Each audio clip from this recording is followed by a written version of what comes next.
This house and lot is for sale in Guadalupe, Cebu City in the Philippines. Newly remodeled, my understanding.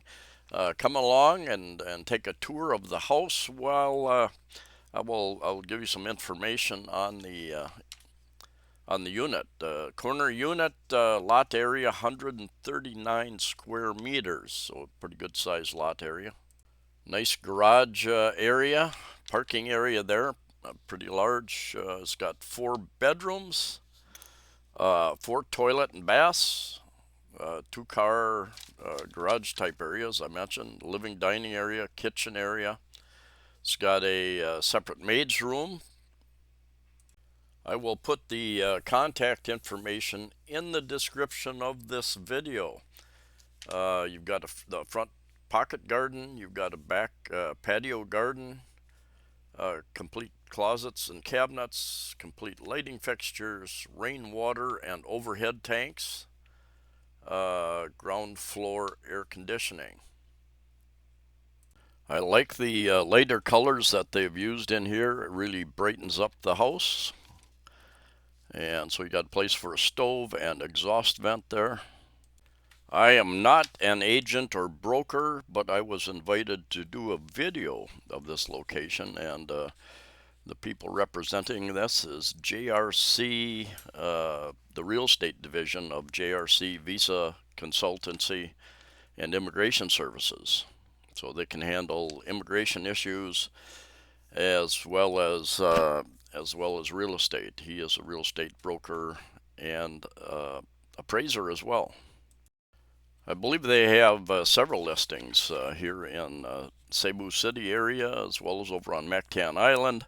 I think I saw in their portfolio one of the projects was the Reef, which I did a video in, not the one they have for sale, the Reef Resort over on Mactan Island. I think they've got contacts as well over on Negros Island, Dumaguete area. Anyway, contact them. I'll put the contact information in the description of this video. This is a 2-story unit, and it's got, of course, got the patio outside that you saw. We're going to go upstairs, take a look at the bedrooms and the balcony. Nice balcony, very usable balcony area up there. It's on a dead-end street, so you won't get a lot of traffic noise. Appeared to be surrounded by other nice houses, so that is a location is key, of course. So the information I have: prime location, very near to everything, which is I always say Cebu City. It's a large city, the metropolitan area, but it's a small big city in my opinion. It's doesn't take you too long to get to any of the malls, other locations that you might want to get to. Quiet and peaceful community. That was my observation when I was there as well. And I'm not going to narrate through this whole thing, just let you take your time and look around. I've got a 360 camera, and I thought about bringing that along, and maybe next time I do a real estate video, I will use that 360 in 360 mode so that you can just turn the video and look in the directions that you want to look. It would be an interesting way to do these videos. If you're new to the channel, consider subscribing. I think like 70% of the people who watch these videos or more are not subscribed. I put out 2 to 3 videos every week. Real estate videos, cost of living videos, travel videos, other informative type videos, some fun videos. And I certainly will always appreciate if you hit the like or don't like button, whatever the case, if it shows that you are watching the video anyway and having some interaction with the video. Helps with the algorithms on YouTube. A little storage area underneath the stairs, and another bathroom and shower down here. CR, comfort room, what we call here in the Philippines. If you want to support the channel, there is a button right underneath the video on YouTube. You can do it through. There's a link. The first description of each video also has links to PayPal for one. Buy me a coffee is another one way to do that. I get almost appreciate those very few people who decide to support the channel in that type of way. I've almost decided to drop that off because it's maybe I get one a month, one coffee, a $5 coffee a month type thing. So almost not worth my time anymore. But it's there if anybody wants to support the channel. I do like balconies, and we have a balcony up here in second floor. And I live in condominiums. I've lived in 6 condominiums in 7 years here in Cebu City. And one of the problems with some balconies in some areas of town is that you have to put up with all the noise all the time. Dogs barking, or roosters, or somebody doing karaoke, barangays, having different types of events, and they turn that noise up so loud that you hear it from a kilometer away even. So you can't sit on your balcony and just enjoy the quiet. I think in this house, it appears that it's a quiet neighborhood, and most of the time you would be able to experience nice, quiet, enjoyable time on this balcony.